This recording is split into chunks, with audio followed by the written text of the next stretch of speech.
Lektion 1: Das Anlagegespräch. Haben Sie über Investitionen nachgedacht? Ja, aber ich bin mir nicht sicher, den ersten Schritt zu tun. Was macht Ihnen beim Investieren am meisten Sorgen? Ich habe Angst, Kapital zu verlieren und schlechte Entscheidungen zu treffen.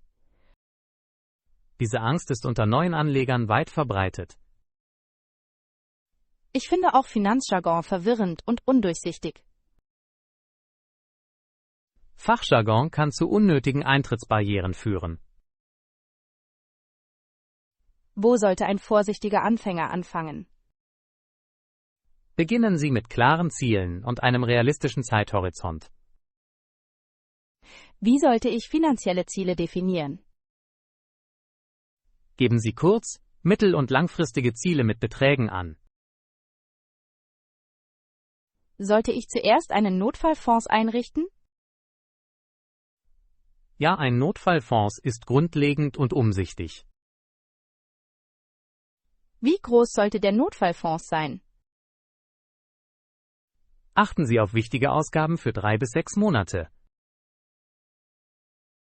Was kommt danach als nächstes für Investitionen?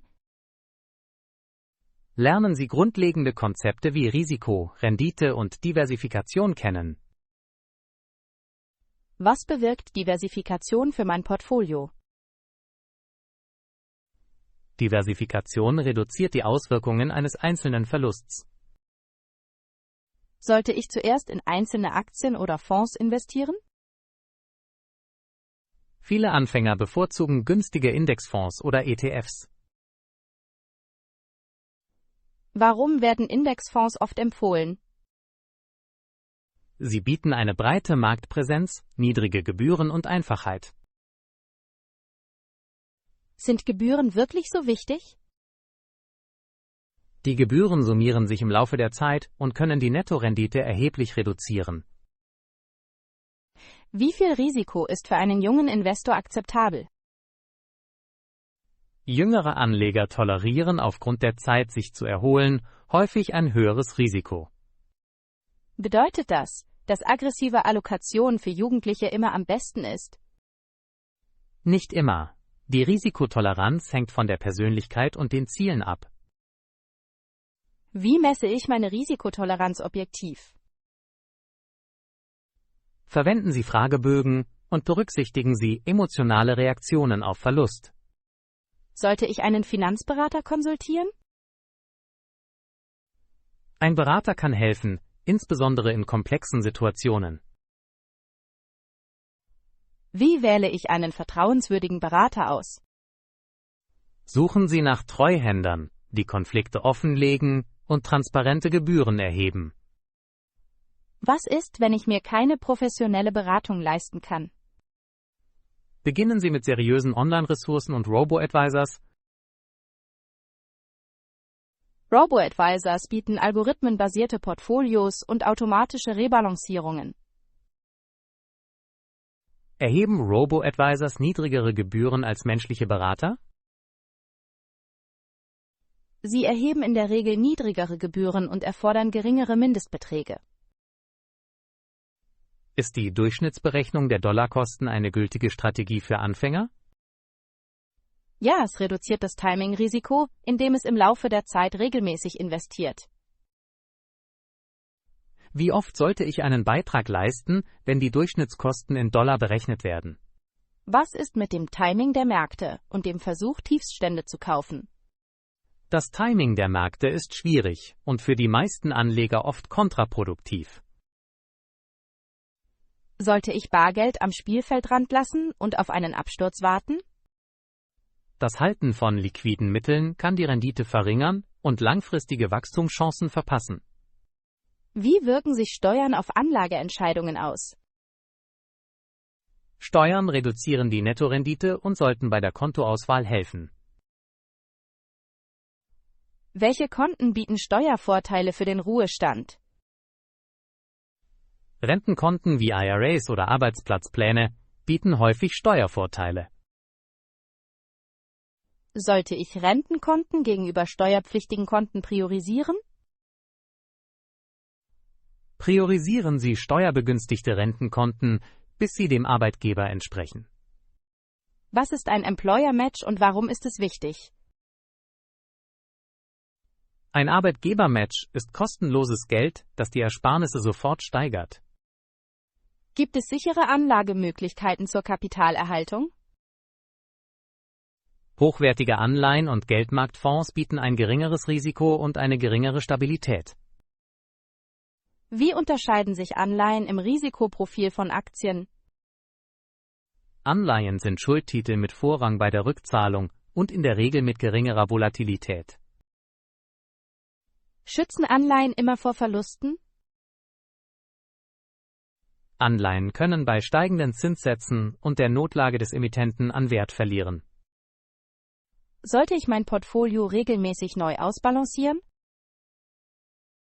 Regelmäßige Neugewichte halten das angestrebte Risikoniveau aufrecht und sorgen für Disziplin. Wie oft wird ein Rebalancing empfohlen? Eine jährliche oder auf Schwellenwerten beruhende Neugewichtung ist gängige Praxis. Welche Rolle spielt die Inflation bei der Investitionsplanung? Die Inflation untergräbt die Kaufkraft und sollte in den Renditen berücksichtigt werden. Wie können Investitionen die Inflation übertreffen? Aktien und Sachwerte übertreffen die Inflation in der Vergangenheit auf lange Sicht.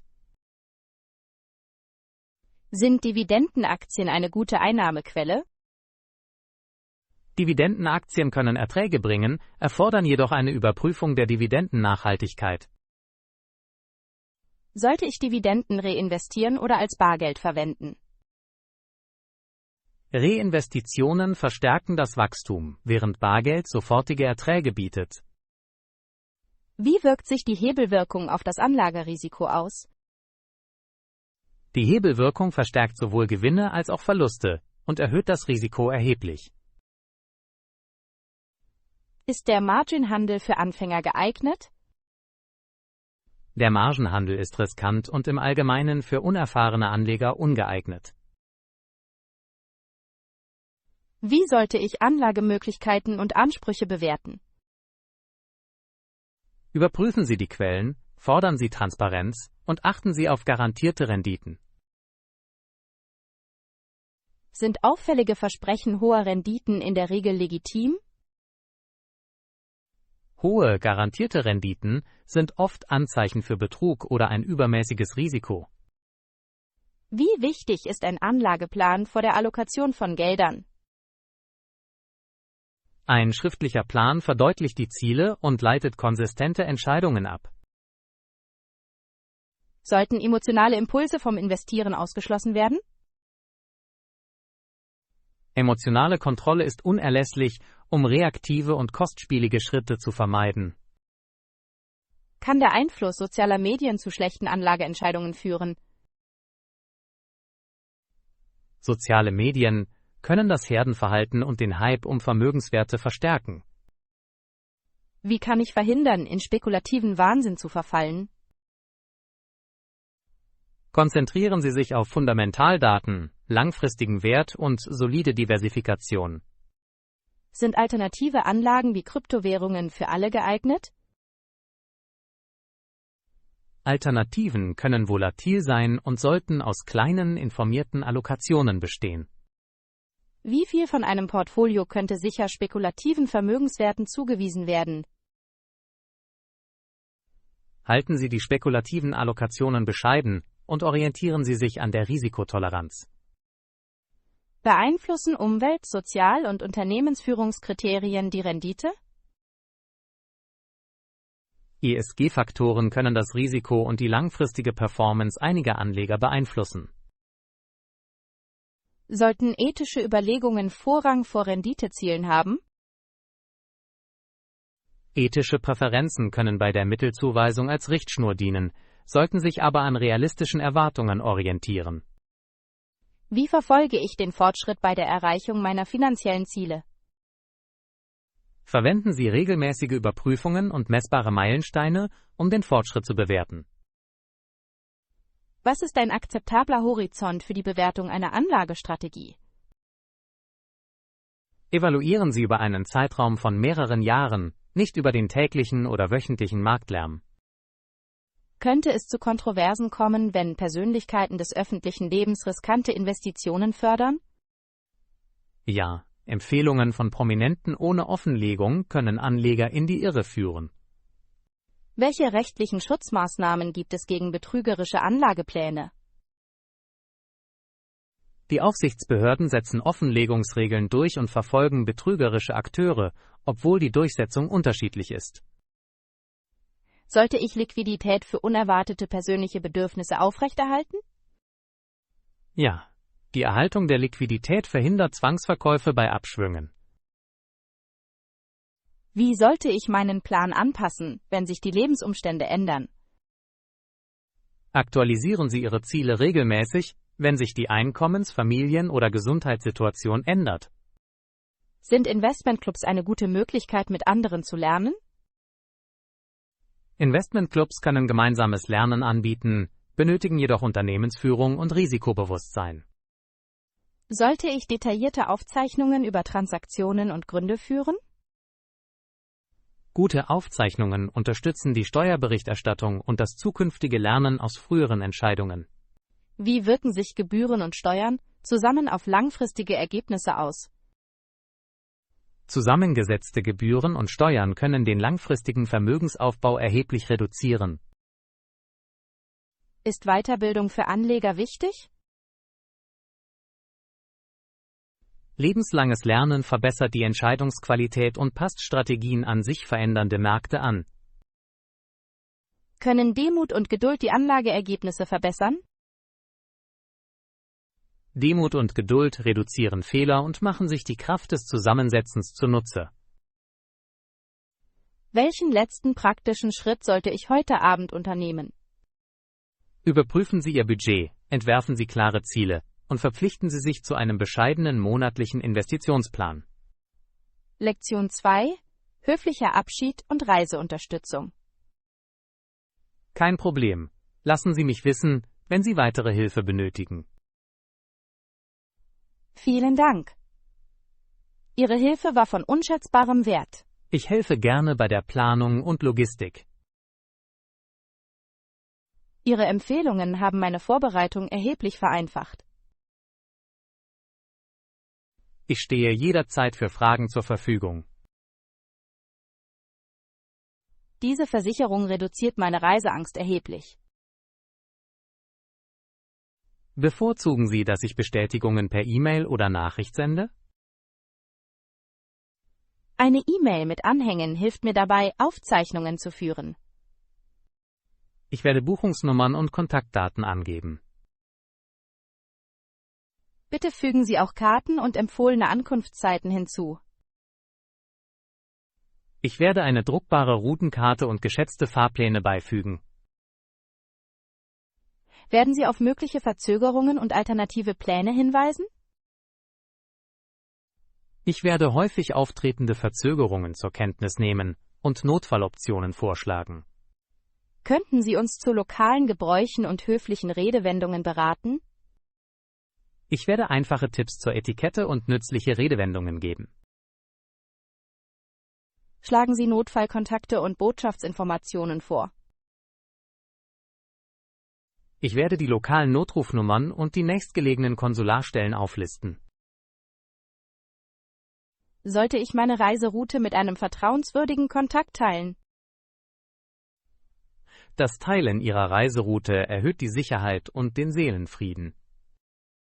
Empfehlen Sie eine Reiseversicherung für diese Reise? Eine Reiseversicherung ist ratsam, um Stornierungen und Notfälle abzudecken. Fassen Sie die wichtigsten politischen Punkte zusammen, die es zu berücksichtigen gilt. Ich werde Deckungsarten, Selbstbehalte und Schadenverfahren skizzieren. Sollte ich zusätzliche Kopien wichtiger Dokumente einpacken? Bewahren Sie gedruckte Kopien und digitale Backups sicher auf. Erinnern Sie mich an Medikamente und Verschreibungsprotokolle? Ich werde Medikamente, Dosierungshinweise und Kontaktdaten des Arztes auflisten. Könnten Sie Ratschläge zu lokalen Gesundheitsvorkehrungen und Impfstoffen geben? Ich werde empfohlene Impfungen und Präventionsmaßnahmen einbeziehen. Denken Sie, ich sollte mich vor der Abreise bei meiner Botschaft registrieren? Die Registrierung in der Botschaft vereinfacht die Hilfe bei Notfällen im Ausland. Werden Sie einen kurzen Währungs- und Zahlungsleitfaden erstellen?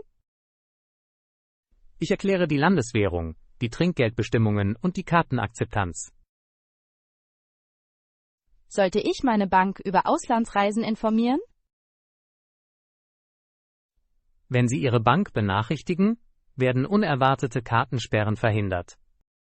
Schlagen Sie sichere Möglichkeiten vor, Bargeld und Karten mitzunehmen? Verwenden Sie einen versteckten Geldgürtel und verteilen Sie die Karten auf die Taschen. Empfehlen Sie, Geldautomaten in Banken anstelle von eigenständigen Automaten zu verwenden? Bankautomaten sind in der Regel sicherer und besser gewartet. Beraten Sie uns zum Nahverkehr und geben Sie Sicherheitstipps? Ich werde seriöse Taxidienste, Transitpässe und Sicherheitszonen auflisten. Sollte ich den Transfer vom Flughafen zum Hotel im Voraus buchen? Eine Vorbuchung reduziert Stress und gewährleistet eine pünktliche Ankunft. Beraten Sie uns zu höflichem Verhalten bei der Benutzung öffentlicher Verkehrsmittel? Ich werde die Sitzordnung, die Normen für das Anstehen in der Warteschlange und die Lärmbelästigung skizzieren. Könnten Sie Apps für Navigation und Sprachübersetzung empfehlen? Ich werde zuverlässige Offline-Karten und Übersetzungstools für Reisende vorschlagen. Glauben Sie, dass das Erlernen einiger lokaler Redewendungen die Interaktion fördert? Einfache Grüße und Dankesworte fördern Wohlwollen und Leichtigkeit. Hilfst du mir, die Aussprache von Schlüsselphrasen zu üben? Ich werde phonetische Anleitungen und einfache Übungsübungen schreiben.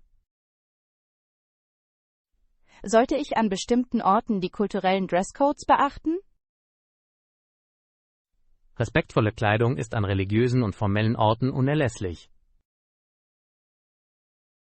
Bieten Sie Artikel an, die Sie aus Gründen der Bescheidenheit einpacken müssen?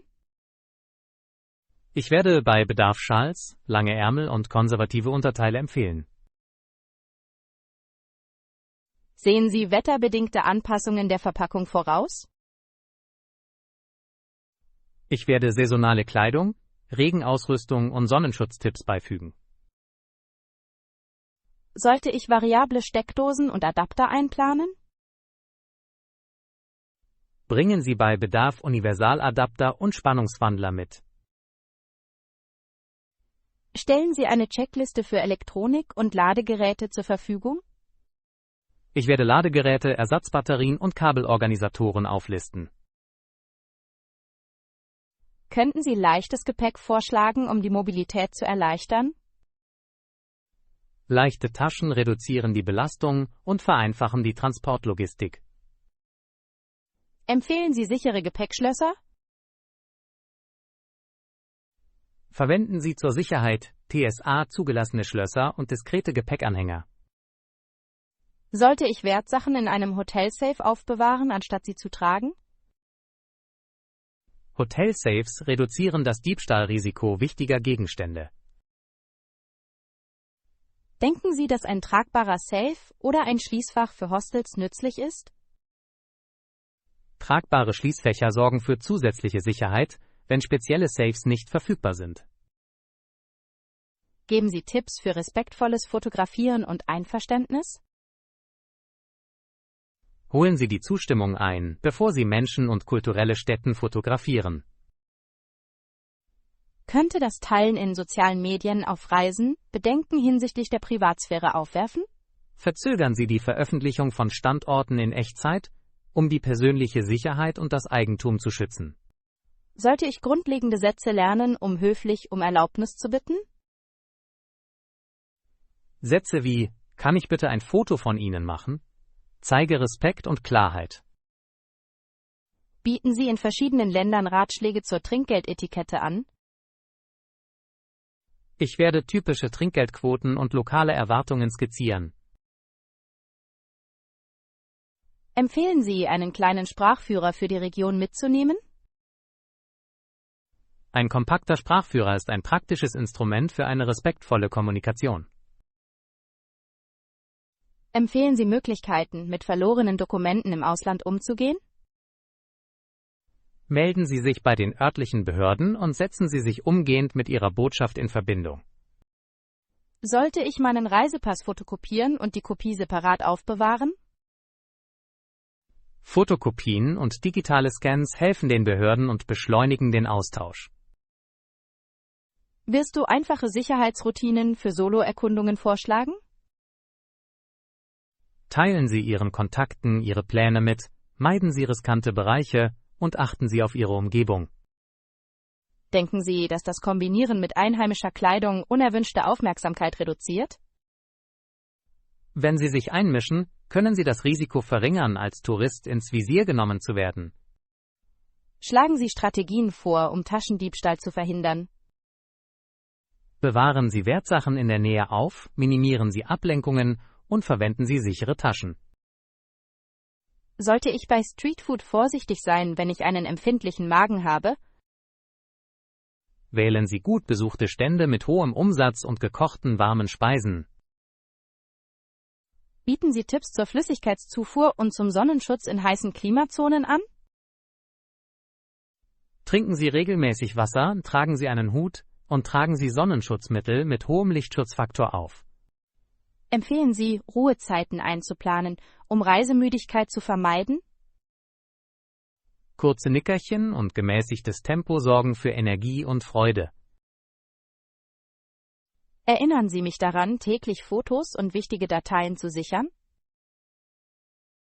Regelmäßige Backups verhindern den Verlust und bewahren Erinnerungen und Dokumente. Sollte ich ein paar Notfallphrasen für medizinische Situationen lernen? Sätze wie „Ich brauche einen Arzt“ und „Ich bin allergisch gegen“ sind wichtig. Helfen Sie mit, ein kurzes Notfallskript für die Mitarbeiter vor Ort zu erstellen? Ich werde ein kurzes Drehbuch mit Übersetzungen für dringende Bedürfnisse schreiben. Empfehlen Sie den Kauf einer lokalen SIM-Karte für die Konnektivität? Eine lokale SIM reduziert häufig die Roaming-Kosten und verbessert die Zuverlässigkeit. Erläutern Sie die Datensicherheit bei der Nutzung von öffentlichem WLAN? Verwenden Sie ein VPN und vermeiden Sie vertrauliche Transaktionen in öffentlichen Netzwerken. Sollte ich bei Ausflügen eine kleine Tagestasche für das Nötigste mitnehmen? Eine leichte Tagesrucksack hält das Nötigste griffbereit und sicher. Werden Sie Erinnerungen an nachhaltige Reisepraktiken einbeziehen? Reduzieren Sie Abfall, respektieren Sie die Tierwelt und unterstützen Sie lokale Unternehmen verantwortungsbewusst. Empfehlen Sie, sich während der Reisezeit für ungeplante Entdeckungen zu nehmen? Spontanität kann zu unvergesslichen Erlebnissen führen, die über geplante Reiserouten hinausgehen. Bereiten Sie eine kurze, abschließende Checkliste vor, die Sie vor der Abreise überprüfen können? Ich werde eine endgültige Checkliste mit Dokumenten, Elektronik und dem Nötigsten zusammenstellen. Wirst du auch ermutigen, die Reise in vollen Zügen zu genießen? Reisen bereichert das Sprachenlernen, das kulturelle Verständnis und das persönliche Wachstum. Vielen Dank für die umfassende Unterstützung und sanfte Beruhigung. Ich werde die Checkliste fertigstellen, die Dokumente senden und wünsche Ihnen eine sichere und angenehme Reise. Lektion 3. Die Crumbs-Debatte. Schublade. Viel Essen bräuchtest du nicht. Sie könnten wahrscheinlich bequem von den Krümeln leben, die die Leute auf dem Tisch liegen lassen würden. Diese Aussage klingt provokativ und beunruhigend. Das Leben auf Krümeln wirft Fragen zu Würde und Ressourcen auf. Ist der Kommentar als Metapher oder wörtlicher Vorschlag gemeint? Als Metapher werden Knappheit und soziale Ungleichheit hervorgehoben. Besteht mit einer solchen Rhetorik die Gefahr, dass unzureichende Ernährung normalisiert wird? Eine Normalisierung kann Menschen gegenüber ernsten Bedürfnissen desensibilisieren. Würden politische Entscheidungsträger eher harte Daten als Slogans verwenden? Datengestützte Ansätze zeigen das Ausmaß der Ernährungsunsicherheit. Sollte sich die öffentliche Debatte auf die systemischen Ursachen der Knappheit konzentrieren? Die Behandlung systemischer Probleme bietet nachhaltige Lösungen. Könnte der Schockwert in den Medien das Bewusstsein wirksam schärfen? Ein Schock kann Aufmerksamkeit erregen, komplexe Probleme jedoch zu stark vereinfachen. Würde Sensationsgier potenzielle Verbündete entfremden? Entfremdung kann den Koalitionsaufbau und den pragmatischen Wandel behindern. Reichen karitative Bemühungen aus, um den anhaltenden Hunger zu bekämpfen? Wohltätigkeit kann Abhilfe schaffen, löst aber selten die eigentlichen Ursachen alleine. Sollten Städte in den Zugang zu Lebensmitteln, Infrastruktur und Bildung investieren? Infrastruktur und Bildung stärken die Ernährungssicherheit und Gesundheit. Könnten kommunale Kühlschränke und Vorratskammern sofortige Abhilfe schaffen?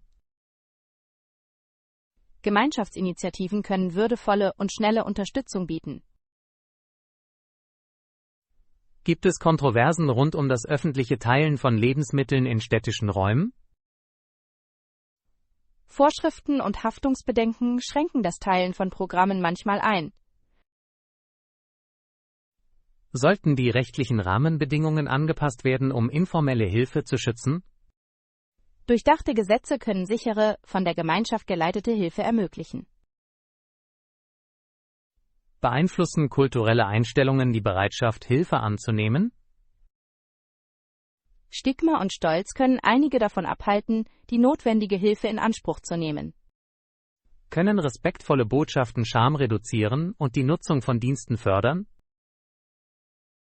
Mitfühlende Kommunikation erhöht die Teilnahme und das Vertrauen. Werden Social-Media-Trends zum Thema Minimalismus die Wahrnehmung erschweren? Trendiger Minimalismus kann Not und undurchsichtige Privilegien romantisieren. Ist es umstritten, freiwillige Einfachheit mit erzwungener Knappheit gleichzusetzen? Sie gleichzusetzen ignoriert Machtdynamiken und wirtschaftliche Beschränkungen.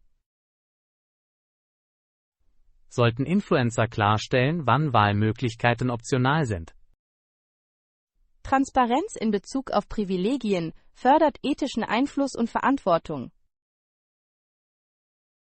Wird Aufklärung über Ernährung Teil eines langfristigen Plans sein? Ernährungserziehung unterstützt gesündere Entscheidungen im Rahmen der verfügbaren Mittel. Sind Lebensmittelbanken und politische Reformen komplementäre Strategien? Die Kombination von Soforthilfe mit systemischen Reformen führt zu besseren Ergebnissen. Sollten Unternehmen für Lebensmittelverschwendung zur Rechenschaft gezogen werden? Die Rechenschaftspflicht von Unternehmen kann Verschwendung reduzieren und Überschüsse dem Bedarf zuzuführen. Könnten steuerliche Anreize dazu motivieren, essbare Überschüsse zu spenden? Anreize haben zu einer stärkeren Beteiligung von Unternehmen an Spenden geführt. Ziehen Stadtplaner den Zugang zu erschwinglichen Lebensmitteln in Betracht? Zoneneinteilung und Transitplanung wirken sich direkt auf die Zugänglichkeit von Lebensmitteln aus. Würden mobile Märkte Stadtvierteln helfen, denen es an Geschäften mangelt? Mobilfunkanbieter können Lücken schließen und frische Produkte in die Gemeinden bringen. Spielt die urbane Landwirtschaft eine Rolle bei der Verringerung der Abhängigkeit? Gemeinschaftsgärten und Dachfarmen erhöhen die lokale Widerstandsfähigkeit. Könnten solche Programme auch die Bewohner aufklären und stärken? Partizipation fördert Fähigkeiten, Eigenverantwortung und sozialen Zusammenhalt. Sind Krümel eine nützliche Metapher für Mindestvorräte in politischen Debatten? Metaphern können Probleme beleuchten, riskieren jedoch, inhaltliche Details zu überschatten. Sollten Befürworter eine anschauliche Sprache mit umsetzbaren Vorschlägen kombinieren? Die Kombination von Dringlichkeit mit klaren Plänen mobilisiert effektive Unterstützung. Wird die Kontroverse um unverblümte Metaphern von Lösungen ablenken? Ablenkung schwächt die Dynamik, sofern nicht konstruktive Schritte folgen. Kann respektvolles Geschichtenerzählen die von Knappheit Betroffenen humanisieren? Persönliche Erzählungen fördern Empathie und eine informierte öffentliche Reaktion. Sollten Medien den Kontext überprüfen, bevor sie provokative Zeilen verstärken? Eine verantwortungsvolle Berichterstattung wahrt die Nuance und das Verständnis der Öffentlichkeit. Haben Schulen eine Rolle beim Unterricht über Ernährungssysteme und Chancengleichheit? Schulen können informierte Bürger und zukünftige politische Befürworter heranbilden.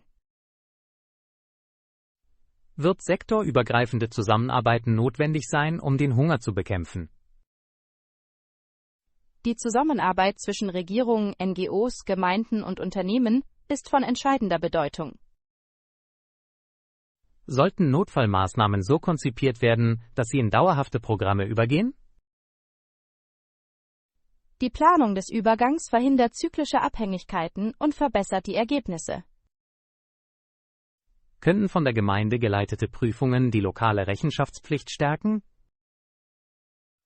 Audits erhöhen die Transparenz und stimmen die Dienstleistungen auf die tatsächlichen Bedürfnisse ab. Sind Debatten über die Allokation von Ressourcen von Natur aus politisch und hitzig? Ressourcendebatten spiegeln Werte wider und erfordern integrative Überlegungen. Sollten Maßnahmen auf unbeabsichtigte negative Folgen hin evaluiert werden? Eine sorgfältige Bewertung verhindert Schäden und verfeinert die Interventionen effektiv. Wird gelebte Erfahrung für die Gestaltung humaner Politiken von zentraler Bedeutung sein? Die Zentrierung gelebter Erfahrungen begründet Politik in Realität und Würde. Könnten kleine Akte des Teilens einen breiteren sozialen Wandel anregen? Gemeinsame Handlungen können Empathie und größere kollektive Anstrengungen katalysieren. Sollte der öffentliche Diskurs Kritik mit konkreten Alternativen abwägen? Ein ausgewogener Diskurs mobilisiert Unterstützung und leitet praktisches Handeln. Ist es ethisch vertretbar, Übertreibungen zu verwenden, wenn über menschliche Bedürfnisse gesprochen wird? Ethik erfordert Vorsicht, wenn Worte gefährdete Bevölkerungsgruppen betreffen. Werden langfristige Lösungen politischen Willen und öffentliche Investitionen erfordern? Politisches Engagement und Finanzierung sind für einen systemischen Wandel unverzichtbar. Können Zuschauer ermutigt werden, vor Ort zu handeln, nachdem sie solche Debatten gehört haben? Lokales Engagement vervielfacht die Wirkung und fördert eine nachhaltige Versorgung der Gemeinschaft. Sollten die Ersteller von Inhalten den Zuschauern Ressourcen zur Verfügung stellen, damit sie verantwortungsbewusst Beiträge leisten können? Die Bereitstellung geprüfter Ressourcen lenkt die Aufmerksamkeit in sinnvolle Unterstützung. Wird eine offene Diskussion unbequemer Ideen weiterhin notwendig sein? Ein ehrliches Gespräch kann zum Nachdenken anregen und zu Reformen motivieren. Denken Sie, dass eine Metapher über Krümel zu konstruktiven Maßnahmen führen sollte? Wenn es Empathie und messbare Schritte anregt, kann es nützlich sein. Ich werde Inhalte erstellen, die Selbstgefälligkeit herausfordern und praktische, würdevolle Antworten fördern.